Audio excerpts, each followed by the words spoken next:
With the new release of the One Piece chapters, it's safe to say that manga right now is blowing up. It is going crazy. There are so many incredible series going on right now, all of them ongoing at the same time, and every single week pretty much there's something to read that is literally peak fiction. We have Kingdom, One Piece, Chainsaw Man, Berserk, Vinland Saga, and the topic of this video, Hajime no Ippo. Now I'm sure the last one I just mentioned is the one that the least amount of people actually read week to week, and there's quite a foolish reason for that. Hajime no Ippo is one of the longest ongoing manga. I actually think it's the longest ongoing manga. I don't think there's a manga that has more chapters than Hajime no Ippo and is ongoing. And because it is so long and because it is still ongoing and the ending is nowhere near, a lot of people get turned off and do not end up checking out this incredible series. It's so sad that just because a series has so many chapters and because that number just seems so intimidating, many people do not ever end up checking it out and do not witness the greatness of Hajime no Ippo. One Piece is another example of this, but because One Piece is so popular in the medium, pretty much everyone has at least checked out One Piece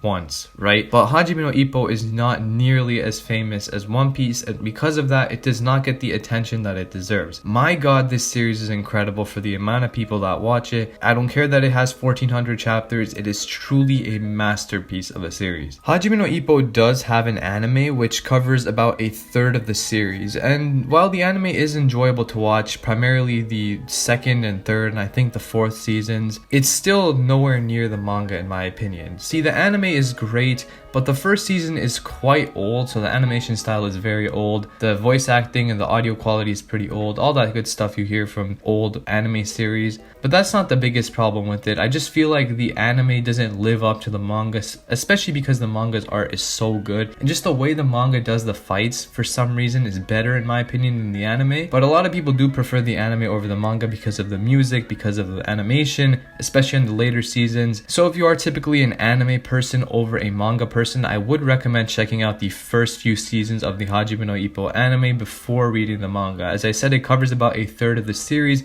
and if you get caught up to the anime and don't like the series by then it's kind of just not worth reading it. But I guarantee that for the majority of you, you will enjoy this series. It is a work of art, man. You may know this, but Hajime no Ippo is a sports manga based on boxing, and the protagonist is somewhat of a weak and pathetic high schooler. So Ippo is a character. Yes, he starts out as that weak and pathetic high schooler. He doesn't start out as the typical shonen MC who's loud and annoying. In fact, he starts out as quite the opposite. Literally the opposite. Because he gets bullied in high school, he decides to pick up boxing as a hobby after meeting one of the most popular boxers just randomly on the street one day. And after that, he begins his career in boxing, begins to fight a bunch of people, and we discover his hidden talents, that he's actually really good at boxing. But this show is a journey to say the least. Seeing Ippo and a bunch of the other characters growing fight by fight and chapter by chapter, it's truly beautiful the way all these characters are written and the way they're tied together. While the pacing may be slow at times, especially with a lot of the comedic moments, it's still made up by the amazing cast of characters and just the plethora of different fights. And I just can't believe that Morikawa is able to create so many different fights. There's literally like no fight where I can really say it's identical to the other, okay? Maybe some of the Ippo fights do get a bit repetitive, but what I'm trying to explain is that different characters have different motives, and those fights between the different characters are truly brilliant because of the contrast of different ideas, goals, motivations, and things like that between the characters. Almost every single one of Ippo's opponents are fantastic characters who have fights of their own. It's not just Ippo fighting, it's not just Ippo as the main highlight of everything. In fact, for a lot of the biggest arcs, it's on the other characters. And it's so brilliant because it doesn't take the highlight away from Ippo as a character, because Ippo is there to experience the fights, and him just experiencing the fights gives him the knowledge and the development he needs once he actually steps into the ring again. So pretty much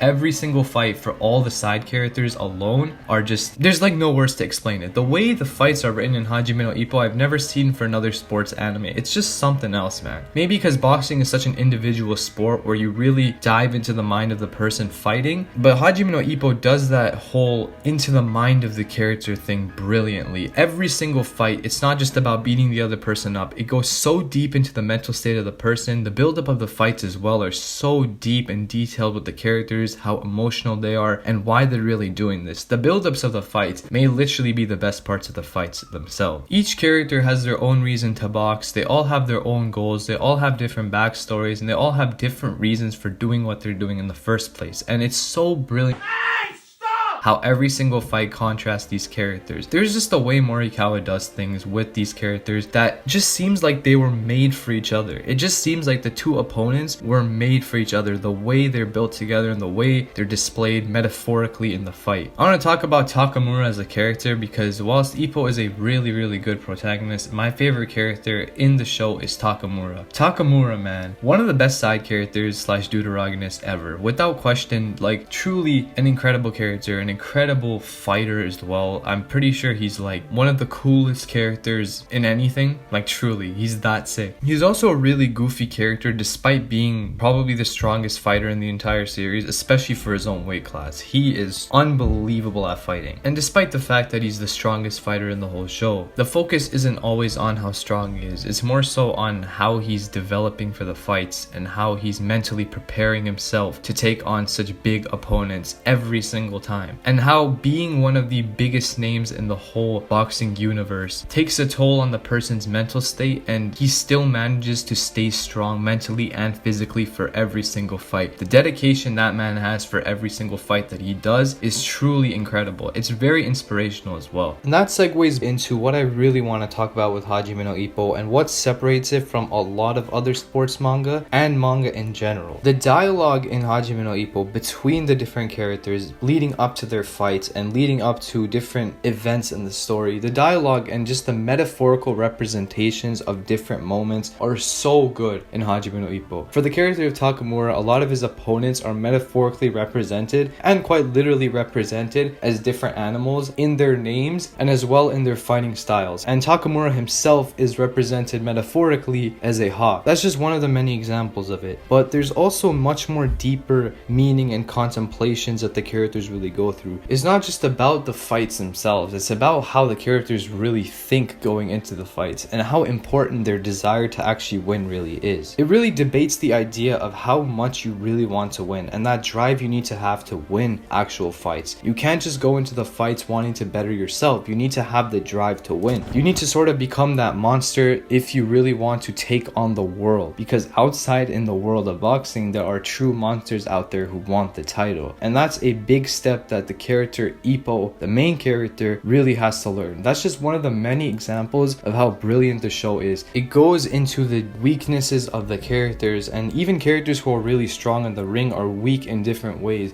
The character of Mashiba, for example, is a really terrible person despite the fact that he's really strong in the ring, and his character is about becoming a better person. You see what I mean? There's different things for different characters, different improvements and different weaknesses that they each have. And that is why I think Hajime no Ippo has one of the most diverse casts ever. It also deals a lot with failure, not only with losing fights, but failures in different parts of life. It's really something, and it will change your life if you read it. It's just one of those series. It could really be classified as a seinen in my opinion, with the amount of lessons that it has. But the reason I'm actually making this video right now is because the current state of Hajime no Ippo is one of the most tense moments the show has ever had. Even though it's had so many tense moments up until now, even though it's had so many crucial fights, the one going on right now is one of the biggest ones. And the main reason for that is because the biggest antagonist in the story, who is seemingly the strongest fighter in one of the weight classes, is about to fight in his third on-screen fight. He's fought in about 70 fights and he's only fought in 2 so far on screen, and he's about to fight in his third. And my goodness, I cannot wait to see him fight. But again, it's the build-up of this fight that's getting me so intrigued, and that's getting the people that are actually caught up to Hajime no Ippo so intrigued to see what will actually happen in this fight. If you are not caught up to Hajime no Ippo, I truly do do feel bad for you, because the things going on right now are on the level of what's happening to One Piece, Kingdom, maybe even Berserk. I won't say Berserk, because Berserk's a different level of godly, but it is that good. If you're caught up to Hajime no Ippo, you'll understand why I love this series so much. And if you're not caught up to Hajime no Ippo, hopefully you now have a reason to start it at least. I know it's a long read, but trust me, it is so worth it. This show is truly a masterpiece. I do hope you check it out. That's it for the video. Check out Hajime no Ippo, and it's probably the best manga you're not currently reading. That's it for me. Peace.